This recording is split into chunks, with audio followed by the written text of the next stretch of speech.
मैं किसी की आप बीती सुनाना चाहता हूँ। पहले मैंने सोचा था छोटा वाला वीडियो बनाऊँगा 3 मिनट का, फिर मुझे लगा नहीं, इस कहानी की सादगी, खूबसूरती, इसका जो भाव है वो 3 मिनट में मैं नहीं बता पाऊँगा। तो ये कहानी बहुत ही प्रसिद्ध इंसान की है।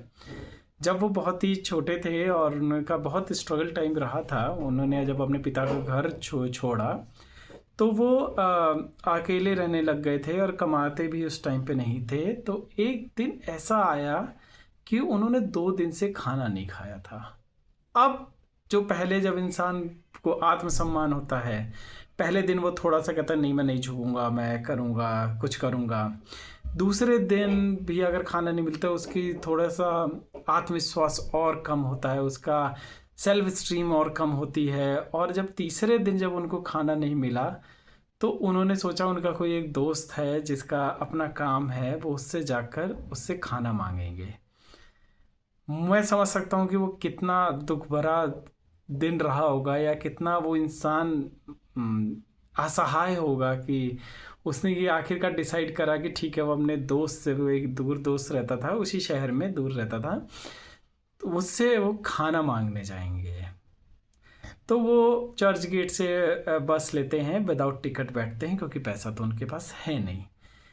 वो जाते हैं और पूरे रास्ते भर ये सोचते हुए जाते हैं कि कैसे माँगेंगे, कैसे करेंगे और खाना मिल जाए करे। और उनका इतना वीक हो गए थे, वो सही से चल भी नहीं पा रहे थे। जैसे आप टिकट नहीं ले रहे हो तो आप मेन गेट से ना निकल के घूम से निकलो तो आपको टीटी पकड़ेगा नहीं। पर उन्होंने कहा मेरे अंदर इतने हिम्मत ही नहीं थी कि मैं ऐसे घूम के लगाऊँ, तो मैं सीधे गेट से निकला जा रहा था कि बाय लक मुझे उस टाइम किसी टिकट चेकर ने पकड़ा नहीं।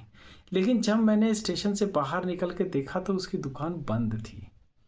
अब करिए, अब मुझे 2 दुःख थे, तो मुझे खाना नहीं मिला और दूसरा अब मुझे फिर से वापस जाना है इतनी दूर विदाउट टिकट, और वहाँ भी जाके मुझे खाना मिलेगा नहीं मिलेगा मुझे नहीं पता है। फिर वो कह रहे, फिर उन्होंने थोड़े मायूस होके ट्रेन में आके बैठे विदाउट टिकट। फिर जब उतरे उस साइड चर्च गेट पे, तो वो जब मेन गेट से निकल रहे थे तो इस बार उनको टीटी ने पकड़ लिया और कहा आप साइड खड़े हो। पहले टिकट पूछा हुआ कि टिकट तो नहीं मेरे पास, कहते आप थोड़ा साइड खड़े हो ये। तो जब बाकी लोग चले गए उनसे कहा कि टिकट नहीं है, 17 रुपये कुछ टिकट था। तो करे कि आप इतना पैसा दीजिए। तो वो कहते मेरे पास पैसा होता तो मैं टिकट लेके चला चला चला चला जाता।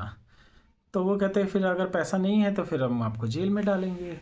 तो वो कहते हैं कि ठीक है, अगर यही हो, यही आखिरी निर्णय है, हल है, तो आप मुझे जेल में डाल दीजिए।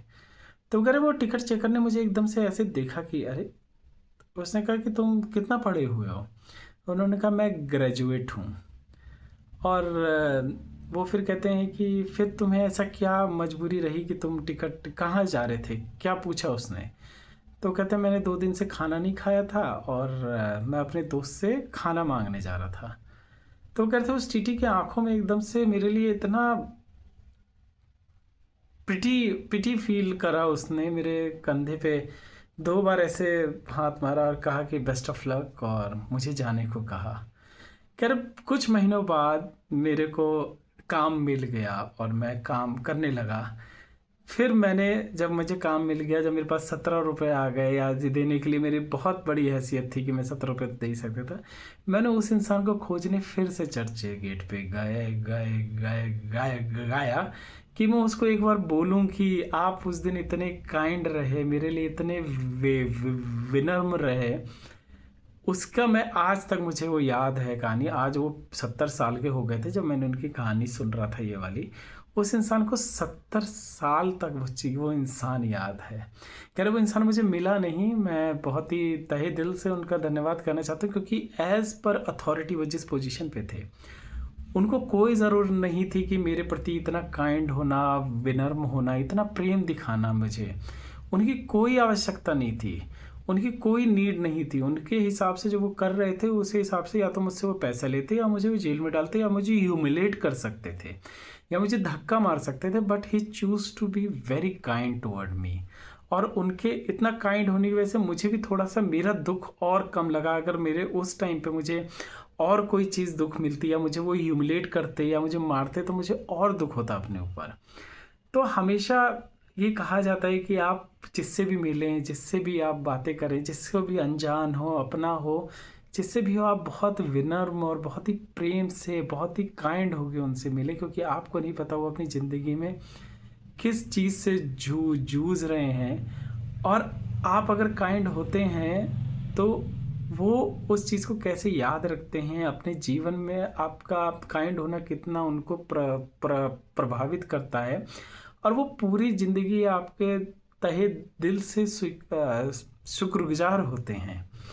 कंग कंगना रनावत, जो आजकल तो बहुत ही विवादग्रस्त हैं, वो हमेशा ही रहती हैं। आजकल उन्होंने जेंजी के लिए कुछ कहा था, जो कि मेरे हिसाब से उन्होंने सही कहा है। अभद्र भाषा चाहे जो भी हो, जैसा भी हो, किसी को भी यूज़ नहीं करनी चाहिए, और जो बोला गया वो बहुत ही अभद्र था।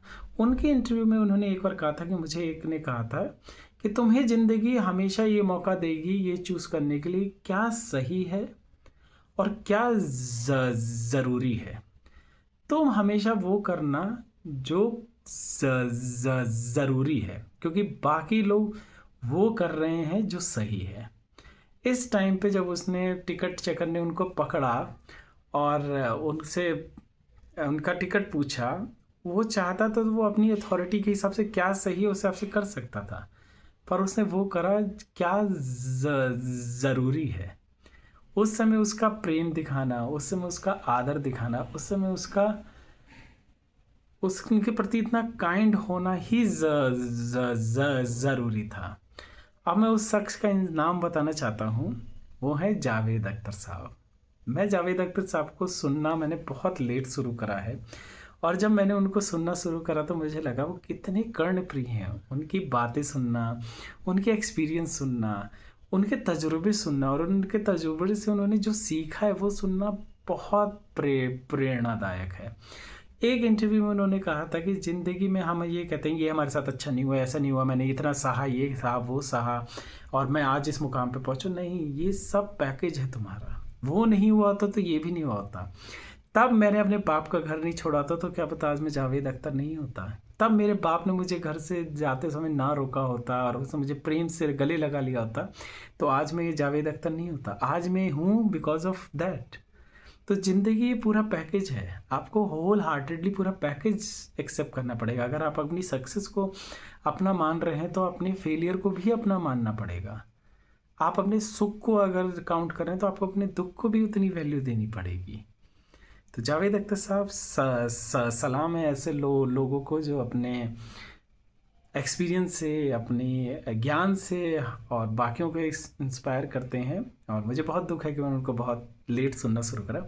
और इस इंटरव्यू जो मैं आज सुन रहा था, उन्होंने आज के दिन 31 जुलाई के दिन उन्होंने अपना ड्रिंक करना छोड़ा था। उसके बाद उन्होंने शराब को हाथ नहीं लगाया था। तो आई विश मैं उनको और सुनूं और उनके और ज्ञान को मैं अपने जीवन में शामिल करूं। Be kind.